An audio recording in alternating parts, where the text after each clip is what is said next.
Hi guys! So, welcome back to my channel. So, I'm back with another video. Actually, nag-start lang ako last week. I don't know kailan ko to upload. But, my first video na in-upload ko is yung life update. It's where I talk about why I left YouTube and why I wanted to get back and where have I been. So, if you haven't watched that, I hope you can take a look at it. Judging naman from the title of this video, this is really a sit-down video lang. I just really wanted to talk to you guys. Or actually, a main reason ko lang this is I really wanted to document what I'm feeling right now. So, we're all in quarantine. It's October already. Ang quarantine natin, March pa. So, it's a while na. And ang dami ko natutunan during this quarantine. I really want to document this because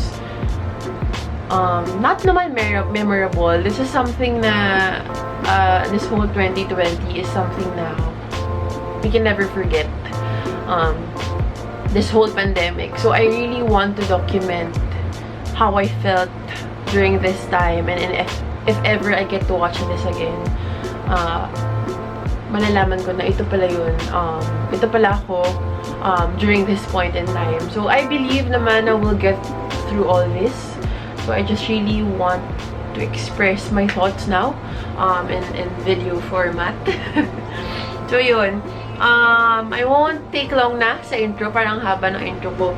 But, I listed down the things I learned during quarantine. Actually, the life lessons I learned. So this is not necessarily the tips I want to share with you. It's more of the lessons I learned for myself. But let me know if this also applies to you. So yung first one, I realized that we shouldn't take our health for granted. So dito ko na-realize na sobrang importante ng health. Kasi your immunity is really the best defense for you to fight COVID. Aside from all the medicines, since we have no vaccine, it's really yung being strong, yung body mo being strong. So I haven't shared this to a lot of people, only a few friends, but I just wanted to share this, take this moment to share that I saw the effect of COVID firsthand. Not necessarily to me, but to my uncle. So, nagkaroon siya ng COVID noong March. He was in the hospital for 1 month and 2 weeks in ICU siya. So, I was there in the hospital. Wala pang, sobrang unti pa ng COVID cases, kaya I was there para magbantay.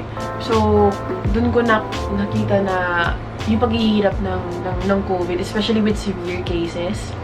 He had to get intubated. Meron pa siyang machine, BiPAP machine to help him breathe.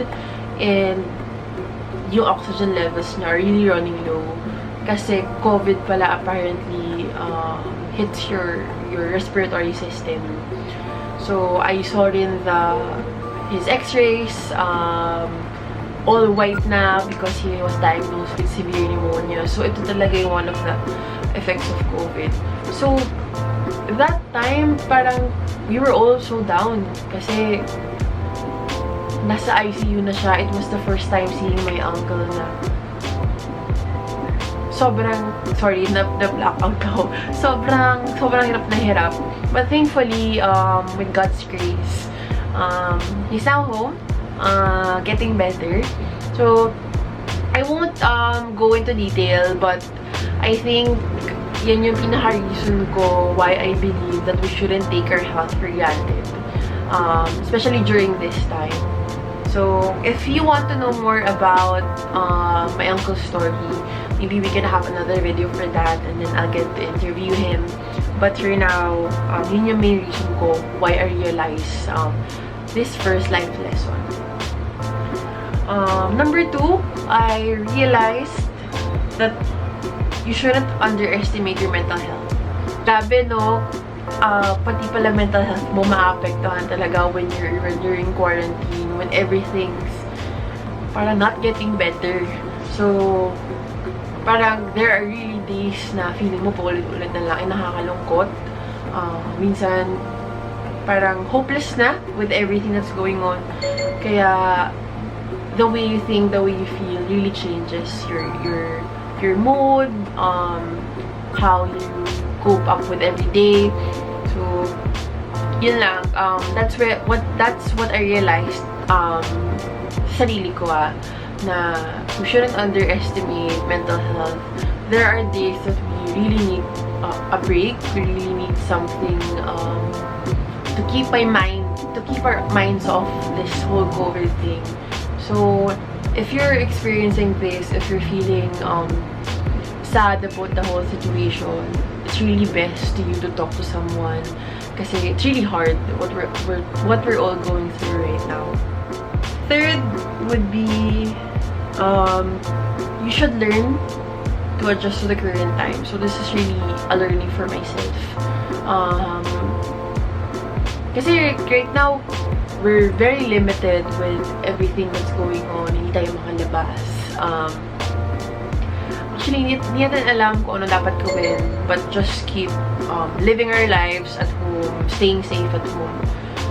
So, for this, we really need to learn to adjust. So right now, if you're used to, like me, if you're used to traveling, if you're used to eating out, seeing your friends, I think this is the perfect time for you to parang adjust muna to what's currently going on. Kasi ang hirap ng whole situation na to. So when you just simply go out, mas higher yung risks. And yung risks na yun, baka madala mo sa family mo. So that's what I realized, na I should learn to adjust. Sabi nga ng tito ko, when in Rome, learn what Romans do. So, yun yung pinaka-naintindihan ko. Kaya now, I always stay at home. Bihira na lang ako. Bihira lang ako lumabas actually. Kung meron man, I just do groceries or do errands. But the rest, I stay at home because I am reminded that I'm living with a COVID survivor and I'm living with my lola, which is 75 years old, and my 2 siblings na sobrang bata pa. So, I can't risk that. Yun. So, I hope to my future self, na mapapanood yung video to, maging proud ka sa akin kasi behave ako. Fourth is, I realized that planning for the future is really essential. So, before the COVID thing happened, wala akong ipon. Wala talaga akong ipon. As in, I didn't know I needed before. Kasi, wala. Happy lang. Happy-go-lucky. Use your money to travel. Dami kong plans to travel. But, I didn't know na mangyayari to. So, wala akong ipon. But, I am very, very, very lucky na may job pa rin ako up until today, ever since COVID. That's why, somehow, hindi ako nahirapan. But, imagine if hindi ako nagplan, like, kung ano talaga yung nangyari sa akin, hindi ako nagplan, and then, I'm left with nothing, nawalan ako ng work. Hindi ko na alam kung ano mangyayari. I'm still glad na my family is okay during this time.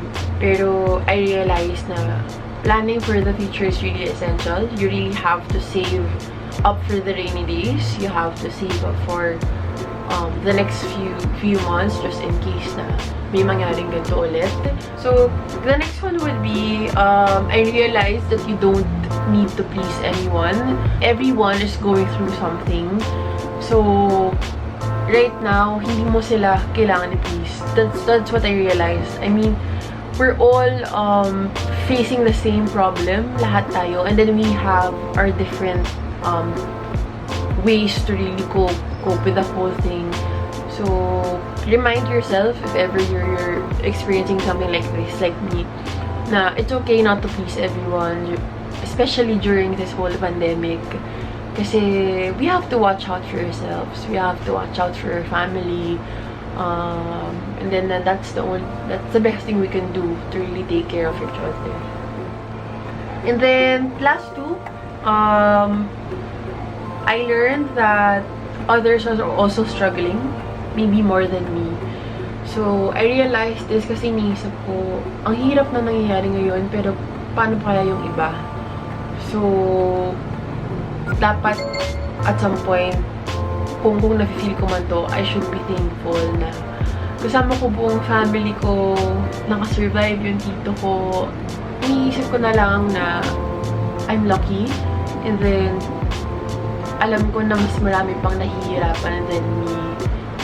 Kaya I want to remain positive na lang with everything that's happening. Last life lesson is you can be realistic and optimistic at the same time. So medyo contradicting tong dalawa na to, but realistic, we know naman na we have to really keep in mind yung nangyayari ngayon. We have to really be true to ourselves that this is the current scenario, this is what's happening. But at the same time, it's not bad naman to remain optimistic. To keep in mind that magiging okay din. So, this is not naman the end of the world. Sobrang naniniwala pa rin ako na by 2021, magiging okay na. Kasi there are a lot of countries na COVID-free na eh. So, wala talagang imposible. Kaya, yun yung parang lagi kong iniisip. Realistic ako in a sense na alam ko yung nangyayari, alam ko yung current times, alam ko kung anong dapat kong gawin during this time. But at the same time, well, puro time. But, yeah, at the same time, positive ako. Like, I still look forward to better days kasi I really believe that there are better days ahead. Yun, actually yun lang. I don't know if you relate to me or we have the same parang thoughts about this, but I just really want to share this for future reference and also to share with you lang din, because I really want to make this channel really an outlet that I can really be myself. I can really share my thoughts. So that's it. If you experience the same thing, let me know in the comments. And if you need someone to talk to during this time, please let me know. I'm very much open with talking about this. So yun lang, guys. Thank you for watching. If you finish this until the end, I'm very, very thankful. Okay, bye guys. Thank you so much for watching.